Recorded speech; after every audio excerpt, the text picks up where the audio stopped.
his assistant.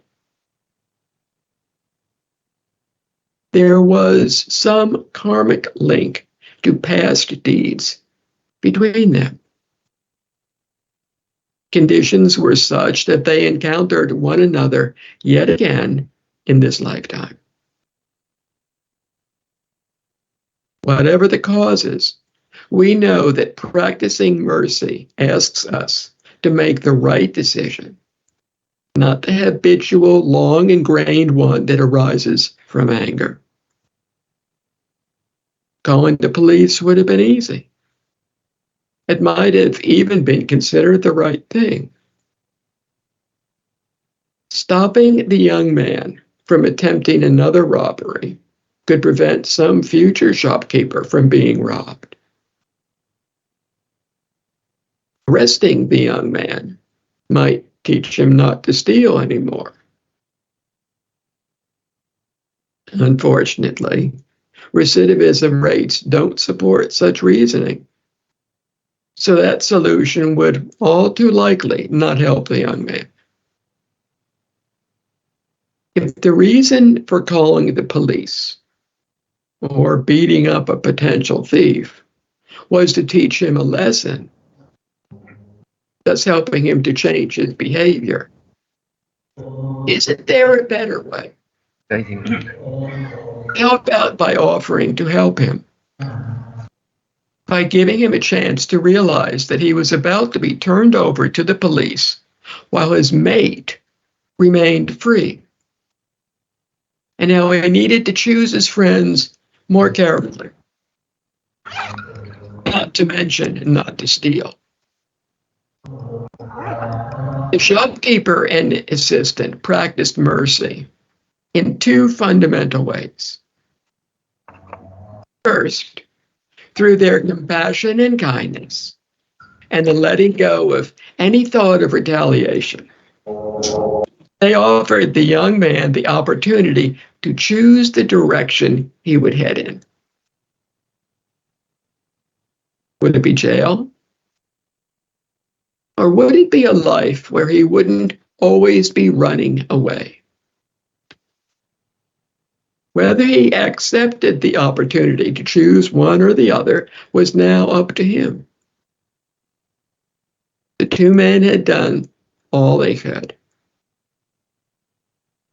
Second, but actually more importantly, through forgiveness, kindness, and letting go of retaliation, they had severed a victim-perpetrator enmity they shared with the young man. There would still be karmic retribution for what had already been done in lifetimes past, not just this one. But the link of animosity between them had been broken. Such is the power of forgiveness and mercy. Amitabha. Thank you, Venerable, for the talk. Today is a very good session to learn about forgiveness as well. Seeing that we are in first week on Chinese New Year, Lunar New Year. It's New Year, new mentality, and we need to embrace, new form of habits, right? No longer stuck in the past. Anyone has any questions? Please share it. This is the perfect opportunity. Anything, just put it on chat or review yourself, and unmute and talk to us.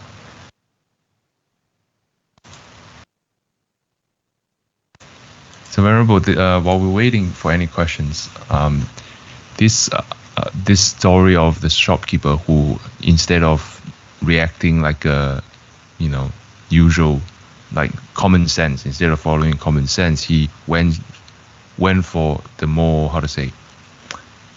the high road, so to speak. He chose the longer road. He chose to take the loss. And because being a person who opened a shop, of course he wants to earn for a living. and people usually only think about their merchandise and sales. And for him to be able to think about the perpetrators, the thieves that stole his merchandise and ran away, it's very rare, because what we've seen a lot, mostly on those videos, usually if it's in US, they probably have a shotgun underneath the bar and take it out, or or someone more how to say brave, they just use the knife and chase them back. And we usually watch this show and it's like, okay, yeah, I mean, this is your right, to defend yourself and stuff, and legally, yeah, you can. But at the same time, for them to able to sense that this thief able to, they're because I think they have very, how to say, sharp sense of people. But in my, by what I feel from this story is that he can feel that this is just a kid, and maybe the way he steals stuff might not be too much. Maybe he's just purely stealing stuff without threatening. I don't know the full story, but he let them go and allowed him to take the phone with him. And that thief, they actually sense it right. The thief actually went back and returned it. So that's also another, rarity among the thieves, honor among thieves, right? But in this case, the thieves actually able to change his path, sensing the mercy from the owner. So that's very rare. That's very precious as well, I think this tells really a lot about these shopkeepers, and yeah, I'm just reflecting like how rare it is to have someone like that. It's an interesting account because everything was captured on the security video. So you see the young man walk in, you see him rush his hoodie back, and then realize, no, I'm here to steal something. I don't want to be seen. So he pulls it forward over his head again. And you get the feeling as he's moving that he's uneasy. He's not quite sure what to do. So the shopkeepers probably sensed that this was a young man who might be doing this for the first time. And their security system was such that they could easily lock the front door, even though it took about 3 seconds for the young man to run over to it. He handed the phones back because he had no choice. He was stuck. So he just kind of walked back, but it was almost kind of humorous or cute the way he just kind of walked up and put the phones back in the guy's hand, like, oh, fine, here. So I think the shopkeeper probably realized this was a young man who was not really a professional at this, and was probably just a teenager doing something for teenage reasons, and had been taught, and really believed in the teachings of being merciful. So he let the young man go. What was interesting was the video really is only about 90 seconds long, but you see the two shopkeepers remaining very calm. The one next to the main shopkeeper was just kind of working on the phone and just looking at this like it was an everyday occurrence, like it was a sale that was going on, not an attempted theft. So the shopkeepers were both very calm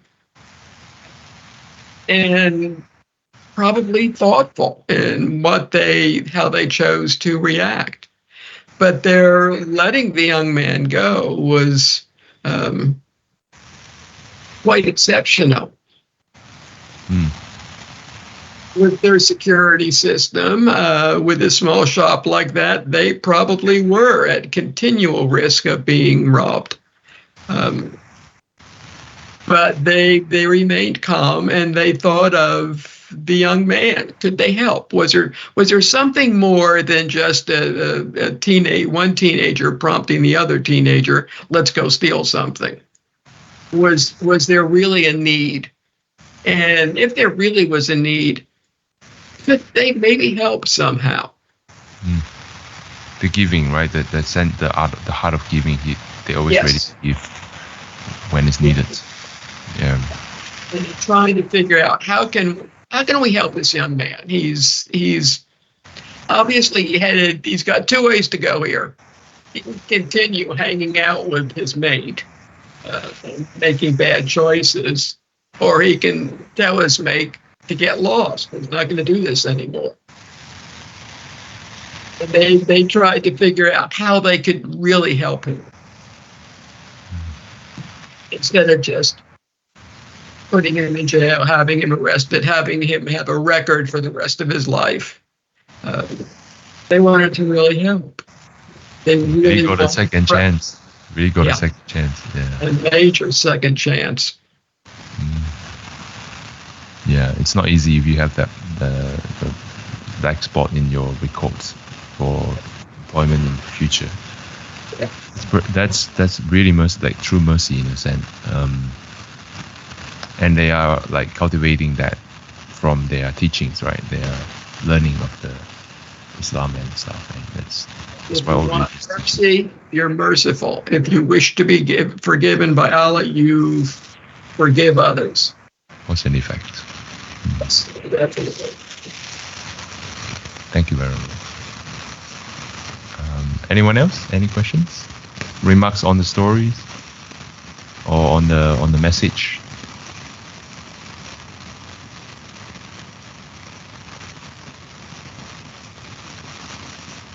So this new year, we're learning about this message of forgiveness.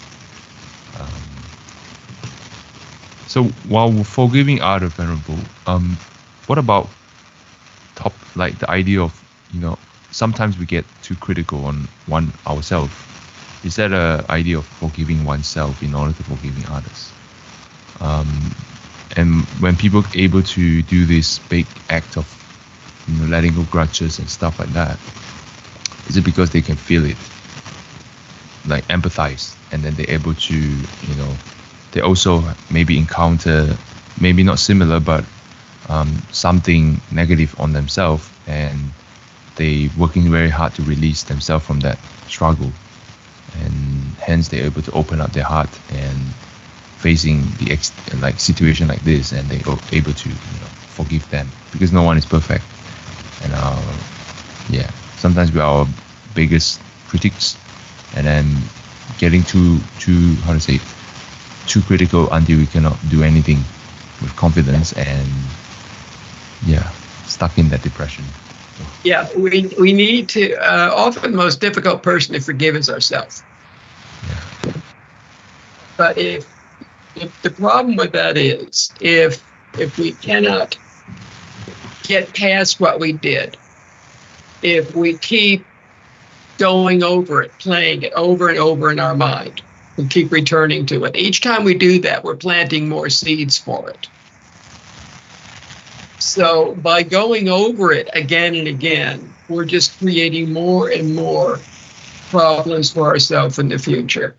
Ideally, what we do is when we realize I've done something wrong, we initially feel regret. I wish I hadn't done that. And then the regret becomes stronger and it turns into remorse, where we feel it more intensely. Then ideally, we figure out, okay, I did it. How do I not do this again? Why did I react as I did? How might I have reacted differently? And we figure out how we will change our behavior in the future. I said something to the person because I lost my temper. Okay, so the next time I feel myself getting angry, I'll chant the Buddha name. I'll take some nice deep breaths. I'll wait before I say anything. I'll write that email. Personal experience here. I will write that email and then I will not send it that day. I will wait. So it's like a diary. It's like a diary. Yes. So, and the next day we look at it, and recently I went through this and I had a long email that I ended sending out as about 3 sentences.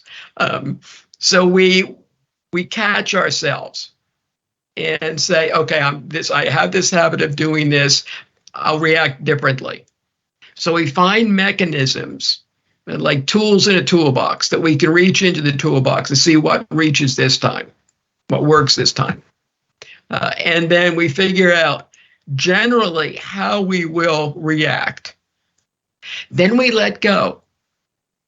We don't keep thinking about it because we understand if we keep thinking about what we did, we're just planting more seeds for the same thing in the future, for similar occurrence in the future, which we clearly don't want to do. So in that sense, we forgive ourselves because we're not beating ourselves up over it. Instead, what we're trying to do is figure out how to permanently change our behavior so we don't react in a similar manner again. So forgiveness is not excusing what was done. It's what was done was done. We can't undo. But it's no longer focusing on it. And it's for ourselves, it's figuring out how can I do something better in the future that I don't repeat this kind of habitual action. So it's putting our effort into modifying what we think, say, and do so they're more beneficial. And then reminding ourselves that a lot of our problems wouldn't happen in the first place if we were calm to begin with. And the best way for us to be calm is to chant the Buddha name. So we do more of that to also help prevent those negative habits from flaring up and getting us into trouble, and we have to forgive ourselves again.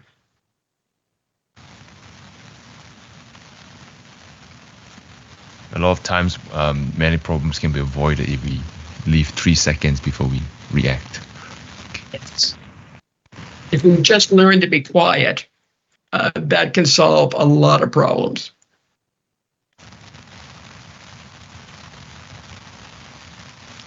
So let the heat over, and then we'll be able to react properly, right? Yes. That's a lot of practice, like the Buddha chanting, because you need to hold on to your horses, right? The horses of habits. Yes. That reminds me of like there's a saying in Zen or something where you went to the cliff edge, but you need to be able to strong enough to hold on to your horses so that you don't fall into the cliff. And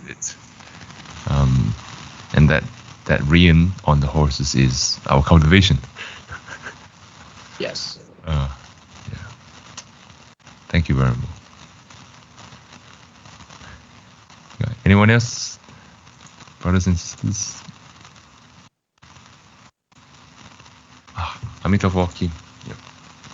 Amitabha, Venerable, can you make it a little bit clear that what the shopkeeper going to do to help the young man? I couldn't get that. I'm sorry, I missed part of that. Could you repeat? I said what the shopkeeper do instead to help the young man. What he going to do? All he could do was to hope that the young man would contact him.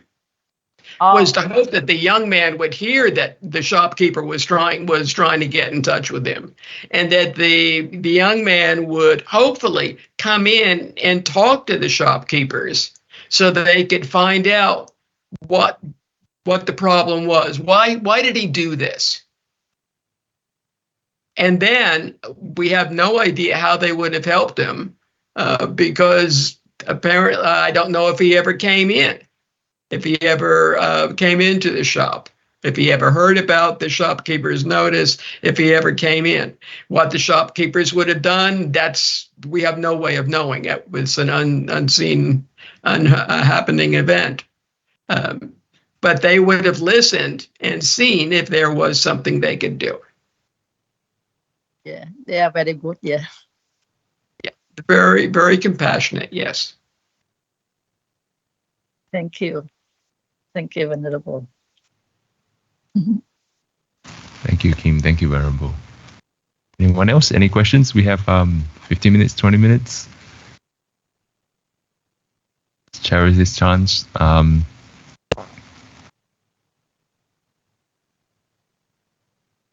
Looks like we are very peace of mind, very calm. That's right.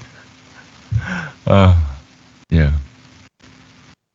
It's a nice Sunday morning and everybody's been chanting. Very chill. Yeah, that's right.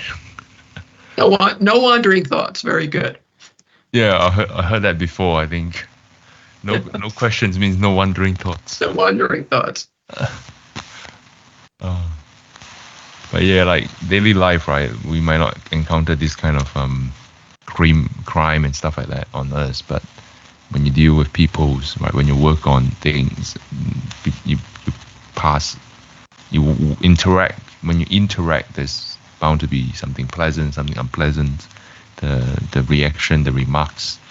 So there's a lot of things that sometimes if we get too serious, get too caught up, we might take it to heart, and then we need to go back and work on forgiveness and all that, because we take what someone else did not say by heart into heart. So that's the ironic part.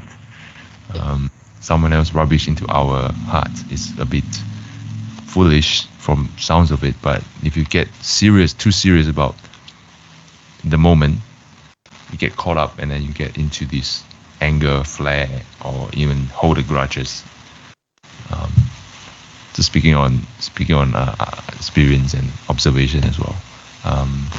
And then when you wake up from it, after the event, you feel foolish, because why do you want to waste your energy on things like this? Yeah. It's a constant battle. We're constantly acting out of habits, and unfortunately, too many of those are bad habits. And the other person is doing the same thing. They're acting out of their own bad habits, and neither one of us is really thinking. So we find ourselves getting into situations where we're not even thinking clearly. So we're not thinking clearly, and we're acting out of bad habits. It's little wonder that we get into trouble. So if we were more calm, like those shopkeepers were calm, that calmness enabled them to, the main one that was standing up and having the interaction especially, to sense what was going on with the young man. So he wasn't focused on what he himself was thinking or saying. He was focused on, what is the young man doing? How is he acting? What might he be thinking of doing in the next few seconds? And because he was calm, he was able to quickly make a decision that he was going to release the door and let this young man go free. That he would not call the police. That he just didn't feel calling the police was appropriate in this particular incident. Because he was calm, he was able to sense that the usual habitual action, push the button for police, was not the right thing to do in this case. So if we're calm, we will have a chance to catch ourselves before we react out of those bad habits that we have. So the trick is to remain in that sense of calm as much as we can, and to develop the much better habit of being calm, because we are thinking of the Buddha, because we are thinking of compassion and of mercy and forgiveness and of empathy, of understanding that the other person may be going through difficult times. but the understanding that the other person is really very much just like ourselves. The other person wants to feel happy. They want to feel safe. The same things we want for ourselves and our families. So if we're calm, we can allow our compassion, our understanding of the other person, that we're all basically the same, just have different conditions in this.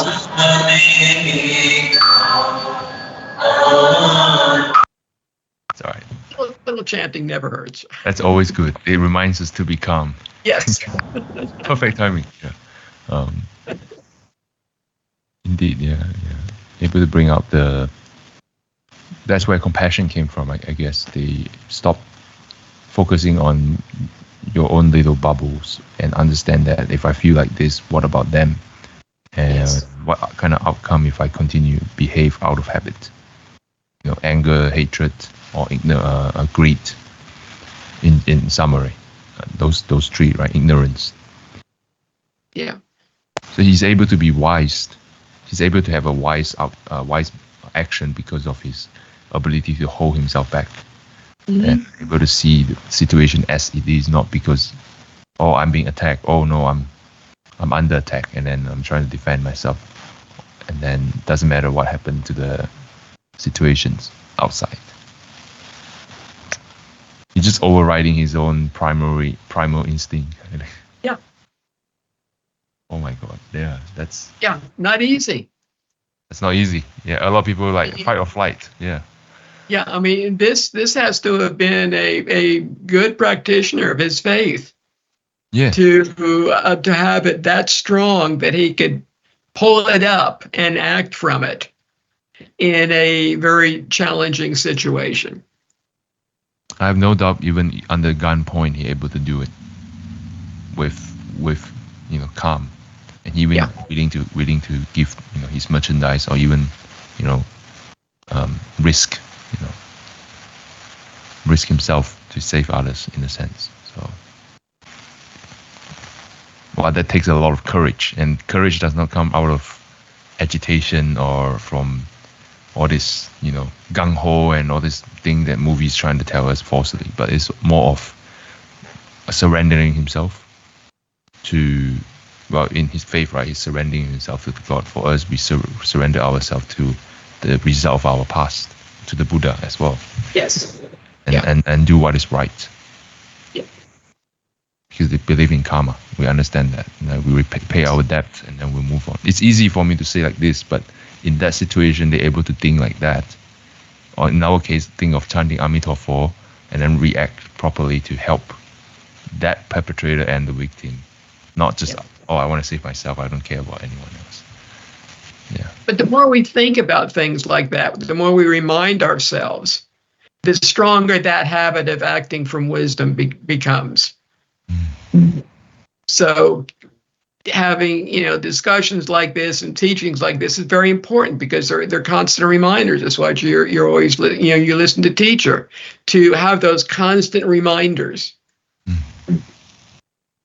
because we're trying to break one habit is difficult enough. We're not only trying to break habits, we're trying to break the bad habits and replace them with good ones. So that requires a lot of time and a lot of effort and a lot of regular reminders. A lot of painful lessons as well. Yeah. A lot of unfortunate experiences where we go, why wasn't I quiet? Yeah. Why did I say that?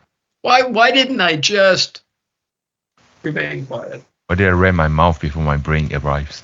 Yes. When I was in Singapore a long time ago, I lost I'm always having voice problems, and I had completely lost my voice. And monastics are very compassionate. I ended up carrying a piece of paper and a pen. So if I had to communicate something, I could write it down. And I very quickly realized that it's very difficult to argue with somebody if you have to write it down. It's just too much trouble. And I also realized if I couldn't speak, I couldn't get it. I couldn't say anything wrong. So actually, for the 24 hours that I couldn't speak, it was very calming because I couldn't say anything that I might end up regretting.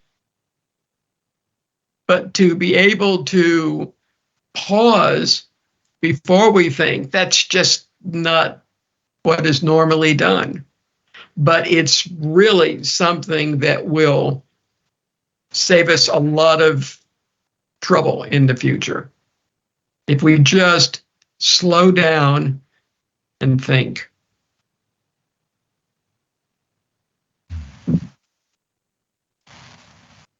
Be mindful, right? Be mindful of our words. Yes, exactly. Even though people throw the balls to you and put you on the spot, you have to be like, Yeah.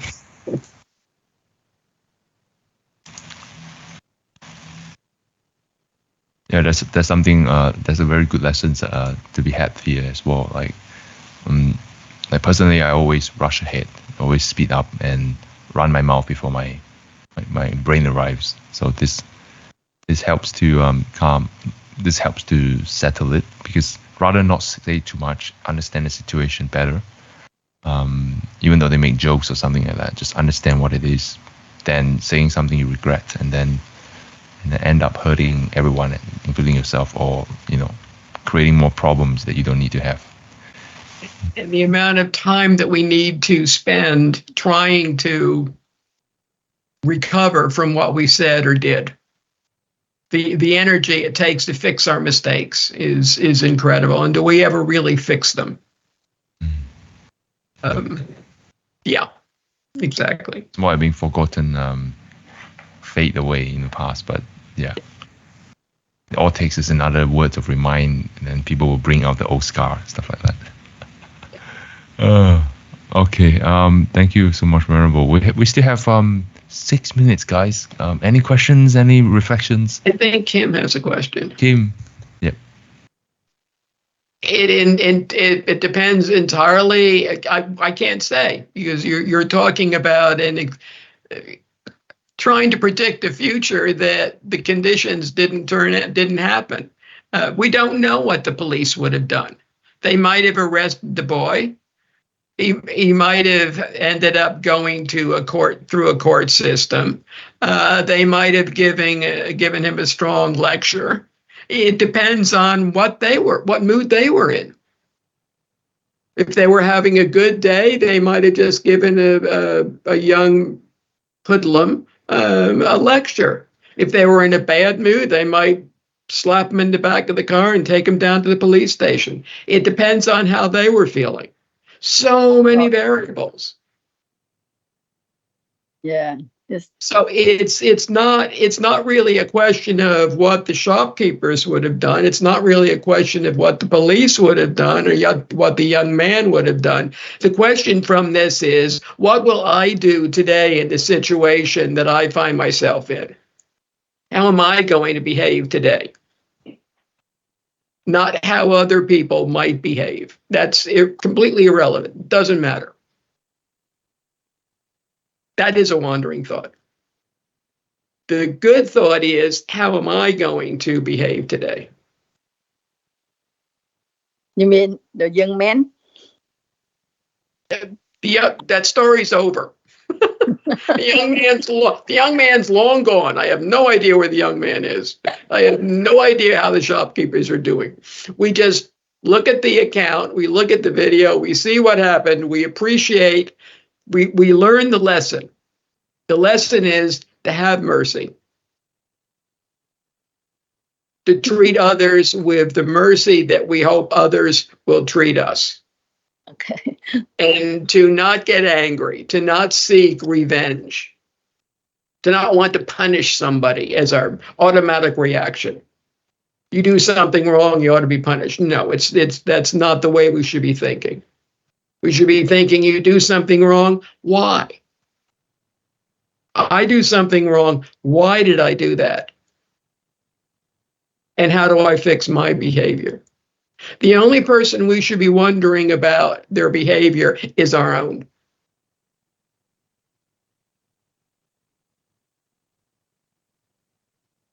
Thank you, Venerable. Oh. Happy New Year. What's your healthy and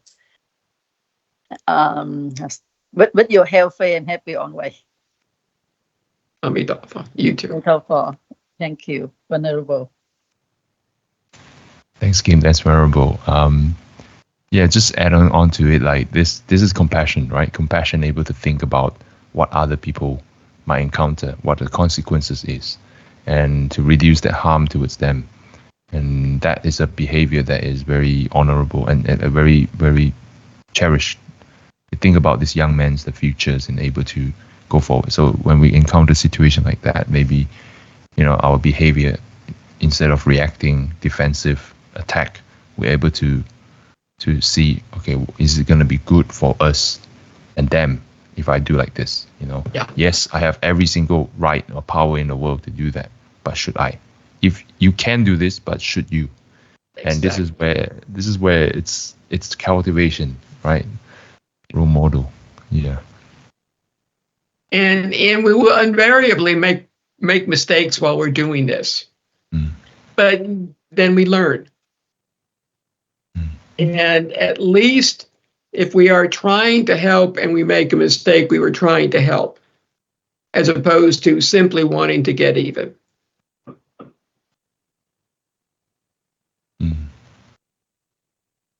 Doing the best we can to give out an olive branch, so to speak. And if they do not take it as a chance to improve, it's on them. We've done our part. Yeah. All we can do is try. Whether we're supposed to be the person who helps in their future, whether we are destined to be the one who steps in to help to make a difference, depends on their karma.